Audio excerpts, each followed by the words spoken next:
சோலைவன காட்டுக்குள்ள அந்த சோம்பேறி காகம் வாழ்ந்துட்டு இருந்துச்சு. காகத்துக்கு கல்யாண வயசு வந்துச்சு. ஆனா அந்த காகத்துக்கு யாருமே பொண்ணு கொடுக்கல.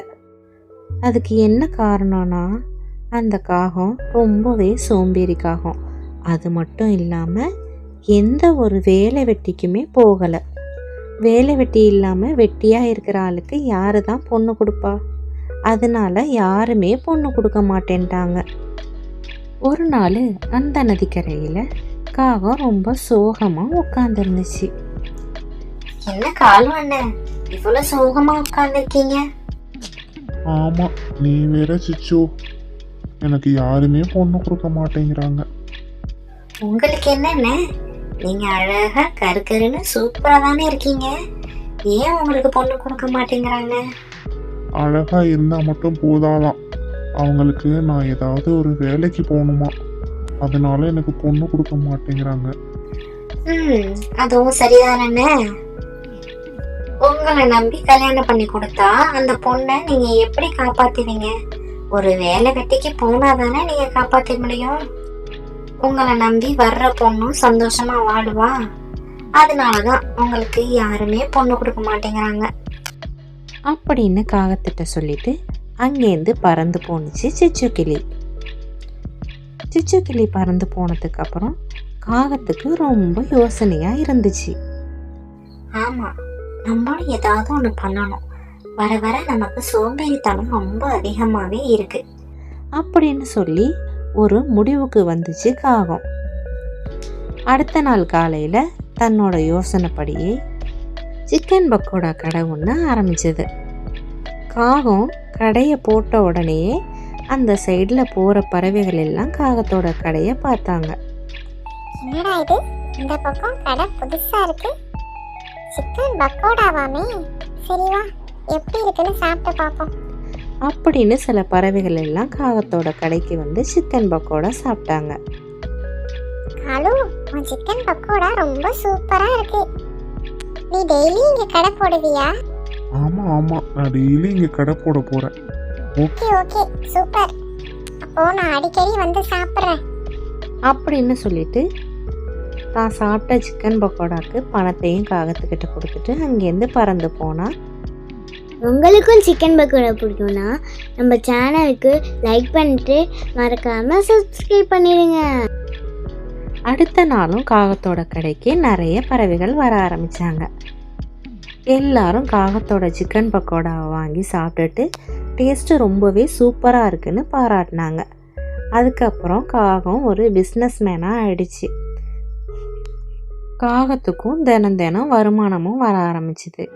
ரொம்பவே சந்தோஷமாக இருந்துச்சு. அப்படித்தான் ஒரு நாள் காகம் தன்னோட கடையில் இருக்கும்போது ராணி காகம் வந்துச்சு. உங்க கடையில சிக்கன் பக்கோடா ரொம்ப சூப்பரா இருக்குதாமே, ஊருக்குள்ள எல்லாரும் பேசிக்கிறாங்க, அதனாலதான் உங்க சிக்கன் பக்கோடாவை சாப்பிட்றதுக்கு நான் பக்கத்து ஊர்ல இருந்து வந்திருக்கேன், எனக்கு ஒரு பிளேட் சிக்கன் பக்கோடா கொடுங்க. அப்படியாம்மா, ரொம்ப சந்தோஷம், இந்தாம்மா சிக்கன் பக்கோடா சாப்பிடு. ஆஹா, எல்லாரும் சொன்ன மாதிரியே ரொம்ப டேஸ்டா இருக்கு, செம்மையா இருக்கு, இதோட விலை என்ன? இது 50 ரூபாய் தான். பரவாயில்லையே, ரொம்ப சுவையா செஞ்சிருக்கீங்க. ஆமா, நீ யாருமா, இந்த ஊருக்கு புதுசா இருக்க? ஆமா, நான் பக்கத்து ஊர்ல இருந்து வந்திருக்கேன். பார்க்கறதுக்கு ரொம்ப அழகா லட்சணமா இருக்க. உனக்கு கல்யாணம் ஆயிடுச்சா? இல்ல இல்ல, எனக்கு இன்னும் கல்யாணம் ஆகல. அப்படியா? அப்படின்னா நீ என்ன கல்யாணம் பண்ணிக்கிறியா? ஐயோ, உங்க கடையில சிக்கன் வாங்க வந்த என்கிட்ட இப்படி கேக்குறீங்களே அப்படின்னு அந்த இடத்துலேருந்து பறந்து போணுச்சு ராணி. ராணி தன்னோட வீட்டுக்கு போய் தான் அம்மா கிட்ட சொன்னிச்சு. அம்மா அம்மா, அந்த காலு ரொம்ப நல்லவர் ஆயிட்டாருமா, அவரு என்ன கல்யாணம் பண்ணிக்கிறியான்னு கேக்குறாரு. என்னடி இப்படி சொல்ற? அவனே ஒரு வேலை வெட்டிக்கும் போகாத சோம்பேறி பைய. அவனை போய் கட்டிக்கிட்டு நீ கஷ்டப்பட போறியா? இல்லம்மா, இப்ப அவரு ரொம்பவே மாறிட்டாருமா. அவரு சிக்கன் பக்கோடா கடை ஒண்ணு வச்சிருக்காரு. அந்த கடையில சிக்கன் பக்கோடாவோட சுவை ரொம்பவே நல்லா இருக்குமா. அதனால நம்ம காட்டுல உள்ள எல்லா பறவைகளும் அங்கதான் போய் சாப்பிடுறாங்க. அவரு ஒரு பெரிய பிசினஸ் மேன் ஆயிட்டாருமா. நீங்க வேணும்னா நாளைக்கு வந்து பாருங்களேன். சரி, நாளைக்கு வந்து பாக்குறேன். அடுத்த நாள் காலையில் 2 பறவைகளும் காலுவோட கடைக்கு போனாங்க. அங்கே காலு பீஃப் பக்கோடா போடுறத ராணியோட அம்மா பார்த்தா. என்ன காலு, இது என் பொண்ணுகிட்ட என்னமோ கேட்டியாமே? ஐயோ மன்னிச்சிருங்கம்மா, உங்க பொண்ணு எனக்கு ரொம்ப பிடிச்சிருந்துச்சு. அதனால தான் என்னைய கல்யாணம் பண்ணிக்கிறியான்னு கேட்டேன். தப்பா எதுவும் கேட்டிருந்தா மன்னிச்சிருங்கம்மா. இல்ல காலு, நான் உன்னைய பழைய மாதிரியே நினைச்சிட்டு இருந்தேன். நீ ஒரு வேலைக்கும் போகாம சோம்பேறியா இருப்பேன்னு சொல்லிட்டு. ஆனா இப்போதான் நீ மாறிட்டி. அதனால என் பொண்ணை உனக்கு சந்தோஷமா கட்டி கொடுக்குறேன் அப்படின்னு ராணியோட அம்மா சொன்னாங்க.